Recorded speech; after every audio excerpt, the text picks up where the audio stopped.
Hello everyone and welcome back to the Dungeon Learner's Guide. This week we've got another Commander's Guild deck tech. This is deck number 147 and it's titled Your Actions Have Consequences. And if you haven't seen this show before, what we're doing is randomly selecting a card from scryfall.com, working with a budget of $100 or less, and building a commander deck for Magic the Gathering around a theme of the chosen card. So this week, our random card was suggested to us by Jeffrey Boos over on Patreon. And if you would like to guarantee that any of your suggestions make it onto the channel, do check us out on Patreon. That is the best way to guarantee it. However, you can always just put your suggestions in the comments of the video, and I will do my best to get to them when I can. But with that being said, let's talk about the card that Jeffrey has suggested for us this week, which is Repercussion. And Repercussion is 1 red for an enchantment that says whenever a creature is dealt damage, Repercussion deals that much damage to that creature's controller. Now, this is a huge benefit for us coming out of the Wilds of Eldraine special sheet because it's only about $2.44 when before this reprint it was pushing $20-something. So definitely a card that I'm looking forward to being able to use for the first time, but we had to figure out a commander that could work well with doing damage to our opponent's creatures and then being able to use that damage to hit our opponents. So we added a color to it this week, and our commander is going to be Kazarov Sengir Pureblood, a Rakdos deck, because even though he is technically a mono-black creature, he has a red activated ability, so he is a Rakdos commander. But Kazarov is 5 black for a 4/4 legendary creature vampire. He's got flying. Whenever a creature an opponent controls is dealt damage, put a +1/+1 counter on Kazarov Sengir Pureblood, and you can pay 4 and Kazarov deals 2 damage to target creature. So the way that this would work with Repercussion is if we have Kazarov, we activate his ability, do 2 damage to an opponent's creature. Kazarov then gets a +1/+1 counter because a creature that an opponent controls was dealt damage. And then Repercussion triggers, having that creature do 2 damage to its controller. So we're technically paying 4 mana for 4 damage, split 2 to a creature, 2 to an opponent. And there are other ways in this deck to make that work, but that is the general synergy that we were building this entire deck off of. So with that in mind, let's take a look at some themes for this deck and see what other ways we could tie things together. The first theme is probably pretty self-explanatory given Kazarov and Repercussion, but it is using our cards to do damage to every single creature in play. And a great example of that is Exocrine, which is X2 and a red for a 2/2 Tyrannid. It's got Ravenous, so it enters with X +1/+1 counters on it, and then if X is 5 or more, draw a card. And when it enters the battlefield, it deals X damage to each player and each other creature. So if X is 1, we just do 1 damage to each creature and each player. Then if we have Repercussion, each creature then also deals an additional damage to its controller. Ideally, we won't have a ton of creatures for this to affect us, but if we can get X up to 5, maybe, for example, so that way we do draw a card with Ravenous, we're then doing 5 damage to each creature, which is going to be enough to mostly wipe the board, and with Repercussion, each of those creatures will then do 5 damage to its controller. If our opponents have not that many creatures, maybe just 5 creatures, all of a sudden they're taking 25 damage, that is a huge swing in our favor, plus it's still doing the 5 to them, so that's 30 total damage. That means that if they have just 7 creatures, they would lose the game from their starting life total if X is 5. Now, that's obviously a little bit of a magical Christmas land. We're probably not going to do that every single game, but it is something to pay attention to. And as we move into our next theme, it's important to note that even just paying 1 to do 1 damage to everything is also going to be important. However, we could pay a lot more, and a lot more leads us to theme number 2, which is excess damage. There's been a lot of red cards recently that are printed with things that have to deal with excess damage. For example, Magmatic Galleon is 3 red for a 5/5 vehicle. When it enters the battlefield, it deals 5 damage to target creature and opponent controls. Then whenever 1 or more creatures your opponents control are dealt excess non-combat damage, create a treasure token, and it has crew 2. So what excess damage means is that if we do more damage to a creature than is needed to kill it. For example, if we do 5 damage to a 1/1 creature, that creature was dealt 4 excess damage, so we would make a treasure with Magmatic Galleon. We have a ton of other ways to do this as well, but because we're going to be dishing out a ton of damage to a bunch of creatures all at once, it only makes sense that we would probably hit maybe even just 2 damage to every creature is going to probably do excess damage to at least something. There's probably something on the board with 1 toughness, so we may as well make some treasure tokens. Now, obviously, we also have the other end of the spectrum, where if we're doing all this excess damage, that's great, but what happens if we only do 1 damage? To go back to the Exocrine example, what if X is only 1? And if that's the case, we're going to be using cards like Armor of Shadows to destroy the rest of the board while keeping Kazarov alive. And as weird as that sounds, that's actually going to be very important when we get into some of our key cards. So if we're doing 1 damage to everything, it doesn't sound like it should be enough to kill our commander, but with some other things we're going to talk about, it is, and we need Kazarov to survive. So if Kazarov survives, we can swing into our opponents with a massive flying commander that probably just takes people out of the game. So it's incredibly important that we give Kazarov indestructible, and Armor of Shadows is going to be just the thing for that. And it is 1 black for an instant. Until end of turn, target creature gets +1/+0 and gains indestructible. That, again, it doesn't sound very impressive, and yeah, it's only a one-time use, but being able to make Kazarov, or honestly anything else, indestructible is incredibly important. We do have a ton of creatures without indestructible in the deck, so being able to put it on something like Magmatic Galleon when it's a creature, and then cast Exocrine could be the difference between winning and losing the game, because we'll get to keep our creatures. Now, moving out of our themes for this deck, though, and into our key cards, this is where it starts to get very important for what we're trying to do with just 1 damage.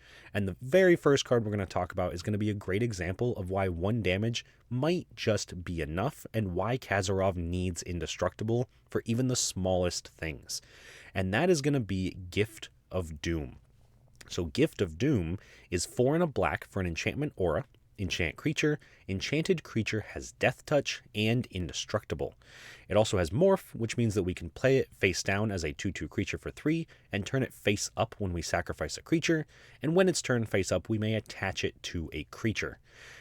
Being able to give something like Kazarov or even Exocrine Death Touch means that just 1 damage can kill every single creature in play.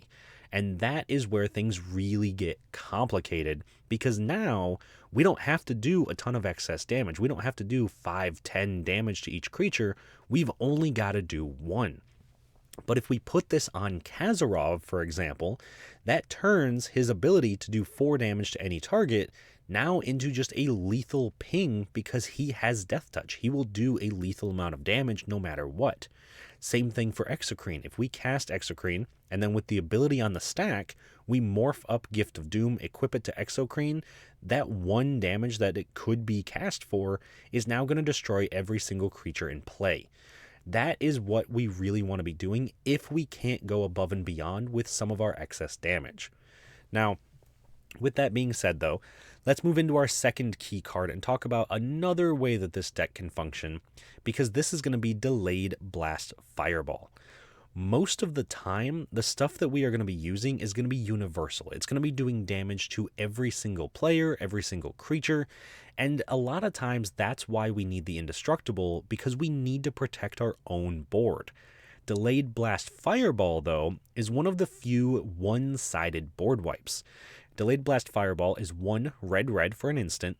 It deals 2 damage to each opponent and each creature they control, and if this spell was cast from exile, it deals 5 damage to each opponent and each creature they control instead. Then it has Foretell for 4 red. This is pretty much the only damage-based one-sided board wipe that we are going to be able to get beyond just kind of pinging things down with Kazarov.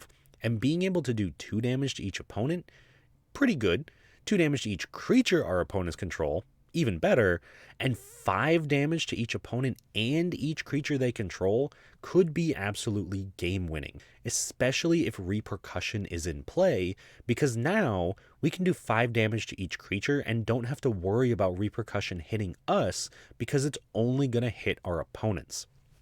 Now, with that being said, there is a reason that this card is over $10, and it's actually not the most expensive card in the deck, surprisingly, but it keeps creeping up, so if you are interested in Delayed Blast Fireball, I would recommend probably picking it up before it gets a little too expensive, because people are very much catching on to the fact that it is a one-sided board wipe. Moving on, though, we get to our final key card of the deck, and this one is Vashta Narada. And Vashta Narada, I hope I'm saying that right. I'm not a big Doctor Who person, so if I said it wrong, please correct me. It is 2 and a black for a 1/1 alien horror. It has Indestructible, it has Shadow, and it has Morbid. At the beginning of each end step, if a creature died this turn, put a +1/+1 counter on Vashta Narada. This is perfect for what our deck is trying to do for a couple of key reasons. The first is that it's indestructible. We can just kind of keep wiping the board. We can keep doing damage to every creature in play, and Vashta Narada is going to stick around because it has indestructible. It can't die. Second, it has Shadow, and very, very few creatures in the game have Shadow, so there's a very good chance that it is unblockable most of the time. And finally, we're going to be killing a lot of creatures. So at the beginning of each end step, if a creature died this turn, which they probably have, we get to put a +1/+1 counter on Vashta Narada, making it a huge, unblockable, indestructible threat that our opponents are going to have to deal with. But most of the time, there's not going to be a great way for them to deal with it because we're going to keep getting rid of creatures. We're going to keep blowing up the board and doing damage and growing the Vashta Narada. So it's going to get out of hand very, very quickly. And other than Kazarov, this is probably the biggest threat in the entire deck. So those are our key cards for the week, and the next thing we got to do is take a look at some cool interactions. These are cards that synergize very well together, in some cases can just win the game outright, and in other cases are a bit of a value engine. So the first cool interaction that I want to talk about is one of the interactions that will win the game outright, because it's kind of a sneaky infinite combo, and it's between Brash Taunter and Blazing Sunsteel. So Brash Taunter is 4 and a red for a 1/1 goblin, also has Indestructible, so that's very important. Whenever Brash Taunter is dealt damage, it deals that much damage to target opponent, and you can pay 2 and a red, tap it, and Brash Taunter fights another target creature. This is already very useful for what we're trying to do with the deck.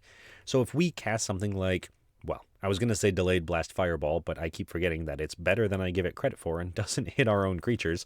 But if we cast something else that does 5 damage to each of our creatures, then all of a sudden the Brash Taunter will survive because it's indestructible and do that 5 damage to an opponent instead.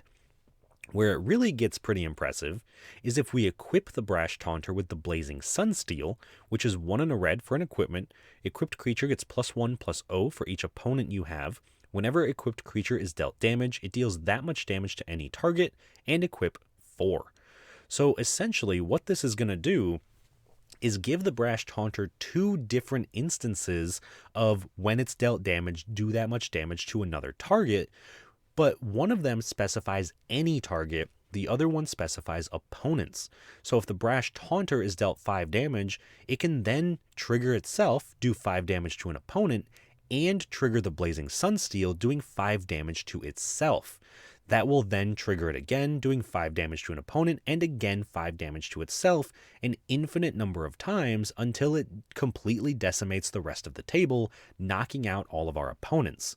Now, this isn't a perfect combination. You obviously have to get to 5 mana, cast the Taunter, then equip the Blazing Sunsteel for 4, then you still have to have it take damage before either of the pieces are interacted with. But it is a very powerful engine because it's very difficult to deal with. There are colors that can't touch artifacts. There are colors that can't deal with indestructibility. So we have ways of making sure that the combo can go off, but it can still be interacted with. Don't expect this to automatically be a win. You do still have to put a little bit of work into it. But like I've said before on this channel, I appreciate having infinite win conditions in the deck just because, sometimes games gotta end and sometimes you just get stuck against a fog deck and you do what you gotta do. So that is cool interaction number 1. Moving into cool interaction number 2, which is very different, is going to be between Feldon, Ronom, Excavator, and Star of Extinction. Feldon is going to be one of our primary draw engines in the deck. Now, when I say draw engines, I don't mean that we can repeatedly use him to draw cards, but we can use him to get the card that we need at pretty much any given time, because Feldon is 1 and a red for a 2/2 legendary creature human artificer. He's got haste, he can't block, and whenever he's dealt damage, exile that many cards from the top of your library, choose one of them, and until the end of your next turn, you may play that card. Normally, Feldon's only going to be hit for 3, maybe 4 damage, so we only go 3 or 4 cards deep to find the card that we're looking for. However, we can kind of push that to the limit with Star of Extinction, which is 5 red for a sorcery that says destroy target land. Star of Extinction deals 20 damage to each creature and each planeswalker. This is going to be doing a couple of things. One, it's probably going to wipe the board if we're being perfectly honest, except for maybe our Brash Taunter, which then does 20 damage to each opponent. Any of our opponent's creatures, if we have Repercussion in play, probably just kill our opponents. But say none of that happens and we just have Feldon, we get to hit Feldon for 20 damage, meaning we exile the top 20 cards of our library and can choose one to cast until the end of our next turn, so we can pretty much get anything out of our deck, provided it's of course in the top 20 cards, but we can find kind of what we're looking for at any given moment. And yeah, that means we have to exile the top 20 cards of our deck. That's not ideal, but it could certainly be worse. So that is cool interaction number 2. And the next thing we're going to have to do is probably the most interesting part of the entire deck tech, at least in my opinion, and that is talk a little bit about the deck's price. So this week, our price came in at $74.72, with our most expensive card being Pyrohemia at a massive $16.40.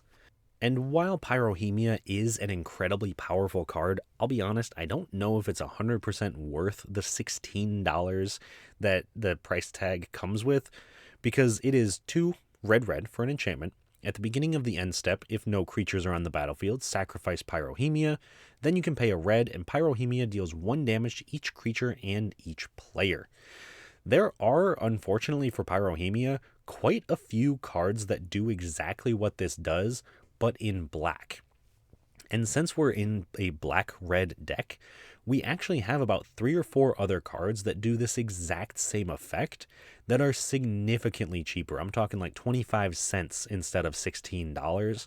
So if you do need to trim the price of the deck and cut out Pyrohemia, there are plenty of other options, and it trims the cost of the price of the deck down to below $60, which is much more manageable. But I figured since we had the budget, we may as well keep it in. At the same time, I understand if you need to cut it for budget purposes as well. Now, with that being said, I also have a suggestion for an out-of-budget upgrade that I would throw into the deck as well, plus what I would replace it with. And this week, the card that I would put in if we had a little bit of extra money in the budget would be All Will Be One. And All Will Be One is $10, but it's also 3 red for an enchantment that says whenever you put 1 or more counters on a permanent or player, All Will Be One deals that much damage to target opponent, creature an opponent controls, or planeswalker an opponent controls. If you haven't noticed, Kazarov gets +1/+1 counters. And specifically, Kazarov gets +1/+1 counters when our opponent's creatures are dealt damage. With All Will Be One, that is an infinite one-sided board wipe where we can put a counter on Kazarov. All Will Be One will trigger, will do 1 damage to a creature an opponent controls, which will put a counter on Kazarov, which will do 1 damage to a creature an opponent controls.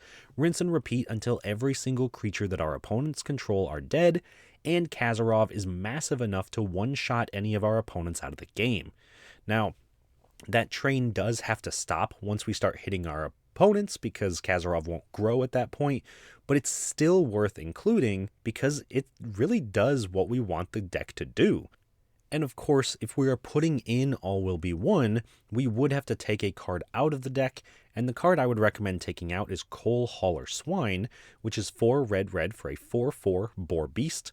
Whenever Coal Hauler Swine is dealt damage, it deals that much damage to each player.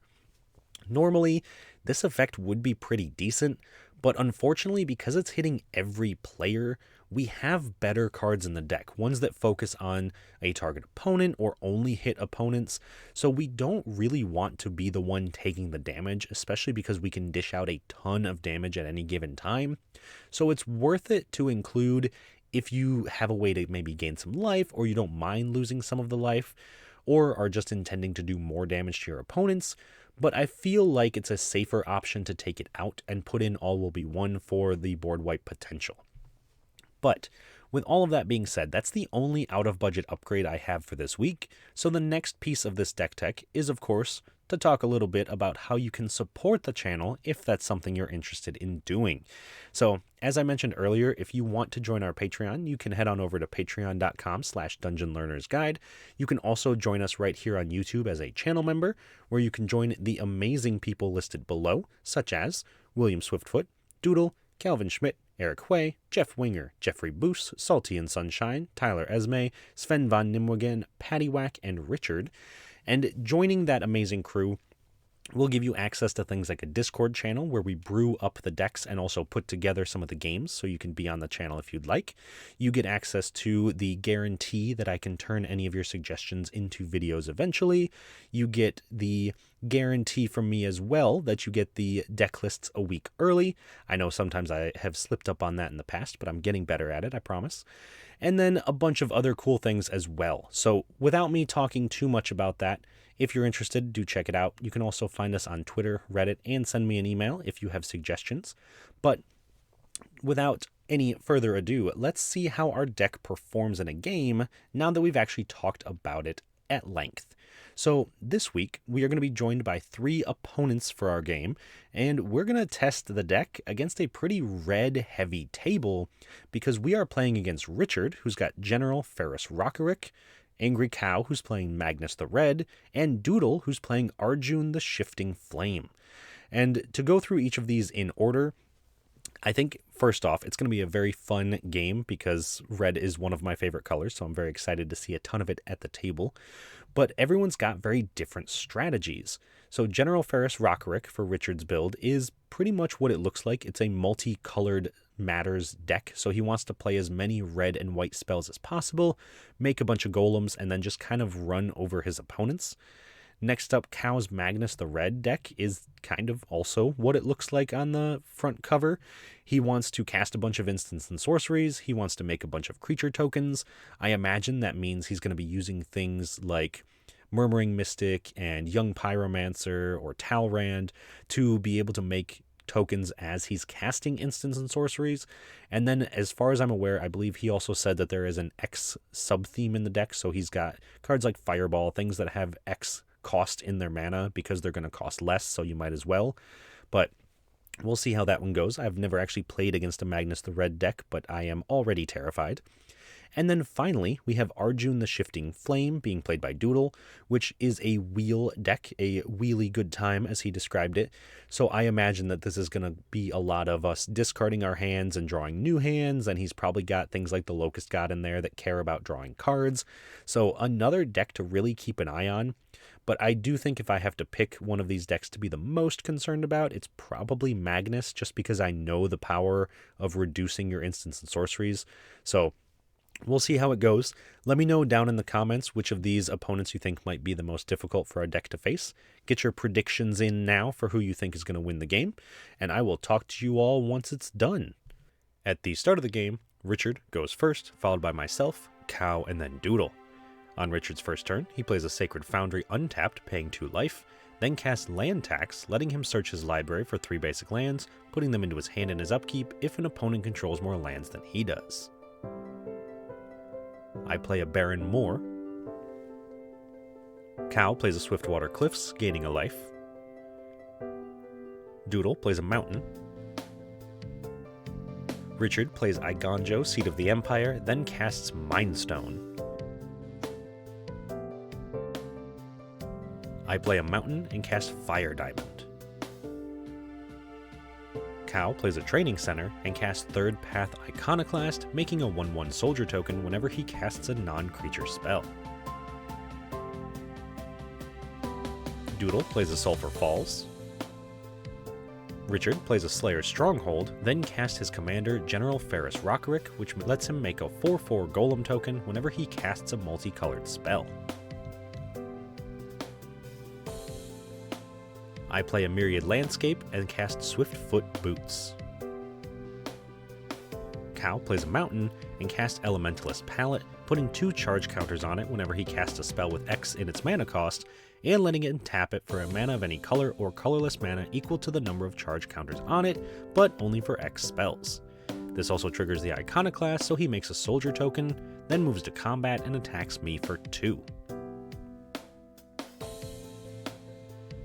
Doodle plays a Reliquary Tower, gaining no maximum hand size, and casts Magus of the Wheel, which can sacrifice itself to make each player discard their hand and draw 7.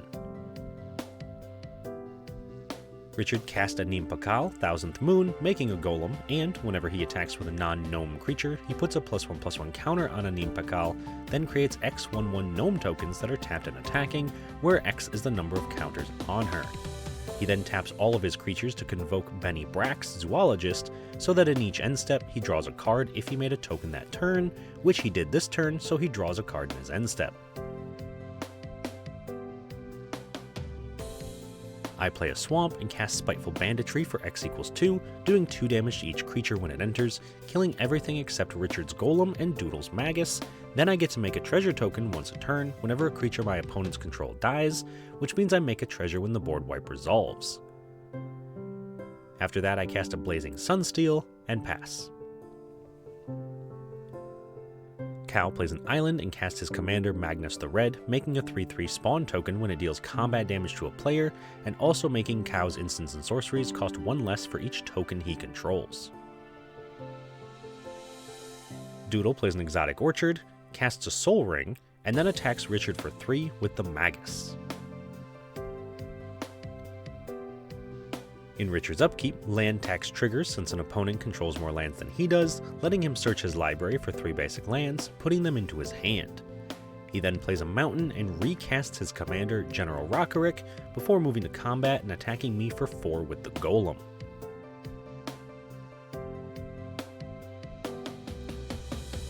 I cast Cultivator's Caravan, which is a vehicle with crew 3 that also taps for a mana of any color.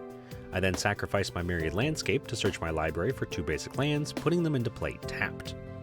At the end of my turn, Doodle casts Wild Magic Surge, destroying Magnus the Red and letting Cow reveal cards from the top of his library until he reveals a creature, putting it into play.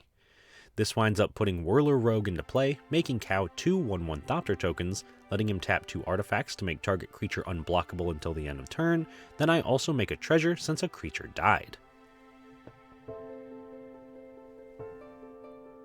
On Cow's turn, he plays a Dwari Ruins and casts Snap, returning Doodle's Magus of the Wheel to his hand.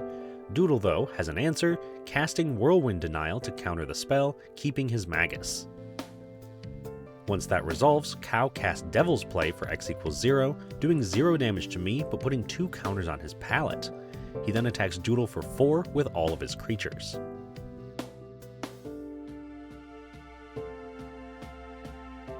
Doodle plays a Scavenger Grounds and casts Frantic Search, drawing 2 cards, discarding 2 cards, and untapping 3 lands. He also casts Whirlpool Warrior, letting him shuffle his hand into his library and draw that many, which is 1. It can also sacrifice itself to make each player shuffle their hand into their library and draw that many. Then he casts Windfall, making each player discard their hand and draw cards equal to the greatest number of cards in a player's hand, which is 7 thanks to Richard. In response, Cow casts Magma Quake for X = 0, doing no damage but putting 2 more counters on the Elementalist palette. Doodle then goes to combat, attacking Cow for 3 with the Magus. In Richard's upkeep, land tax triggers, so he searches his library for up to 3 basic lands, this time only getting 2, putting them into his hand. He then plays a Plains and casts Aurelia the War Leader, letting him untap all his creatures and get an additional combat step whenever she attacks for the first time each turn, also making another Golem.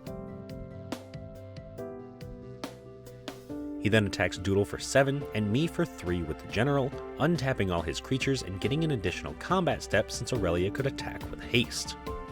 Doodle blocks the Golem with the Whirlpool Warrior, sacrificing it before combat damage to make each player shuffle their hands into their libraries and draw that many, also making me a treasure. In response, Richard casts Flawless Maneuver, giving all his creatures indestructible until the end of turn, then Doodle and I both take 3.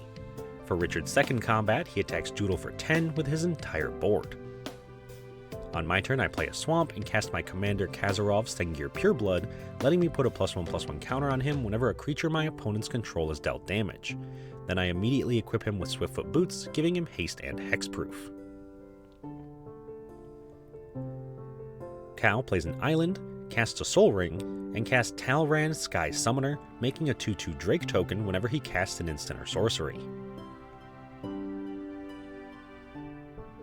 Doodle plays a mountain and casts Ominous Seas, putting a 4 shadow counter on it whenever he draws a card, and being able to remove 8 counters from it to make an 8/8 Kraken token.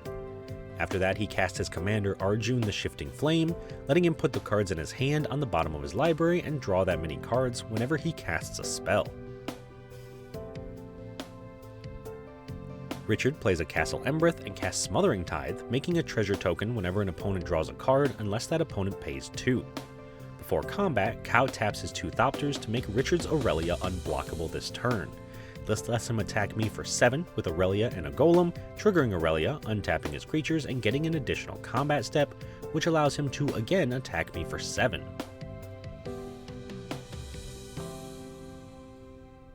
When I draw for my turn, I pay 2 mana so Richard doesn't make a treasure.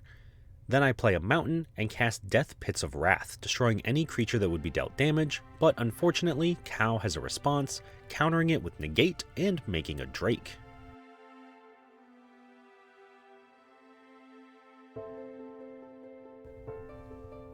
When Cow draws for turn, Richard makes a treasure token, then he plays an island and recasts his commander Magnus the Red. When Doodle draws for turn, Richard makes a treasure, then Doodle casts the Locust God, making a 1/1 insect token with flying and haste whenever he draws a card.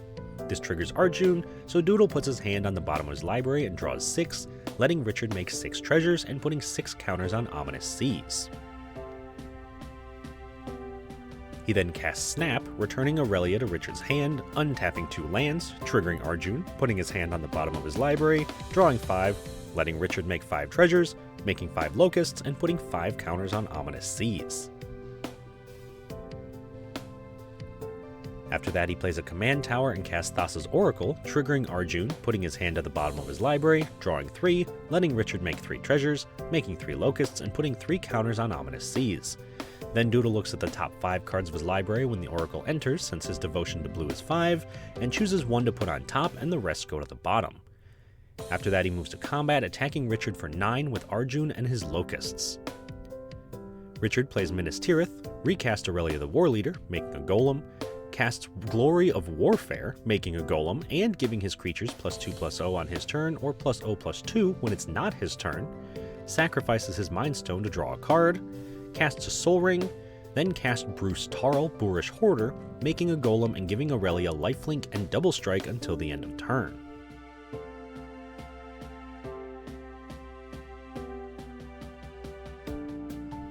After that, he casts Sophina, Spear Sage Deserter, making a Golem and investigating when she attacks for each non-token attacking creature. He activates Slayer's Stronghold, giving her +2/+0, haste and vigilance until the end of turn, and before combat, Cow taps 2 Thopters to make Richard's Aurelia unblockable until the end of turn.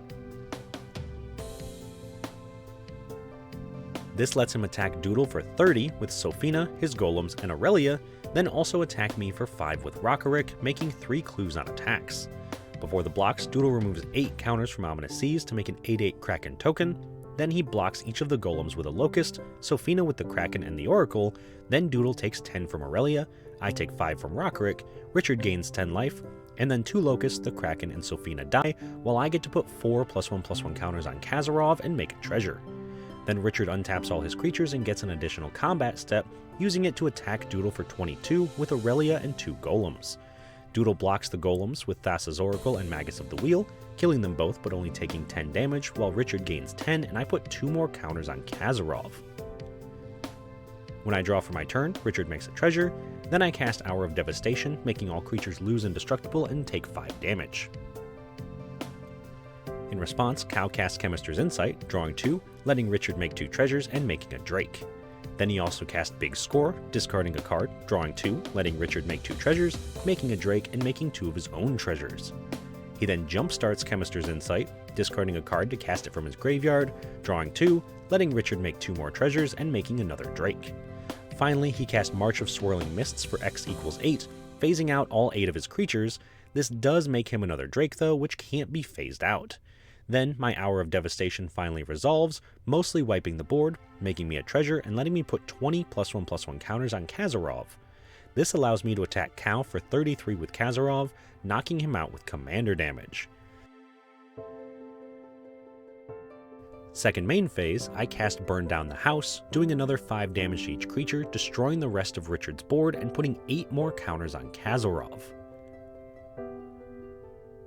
When Doodle draws for his turn, Richard makes another treasure, then he plays an island and casts Mystic Retrieval, returning an instant or sorcery from his graveyard to his hand, choosing Windfall, immediately casting it to make each player discard their hand and draw 5 cards, since I have 5 cards in my hand.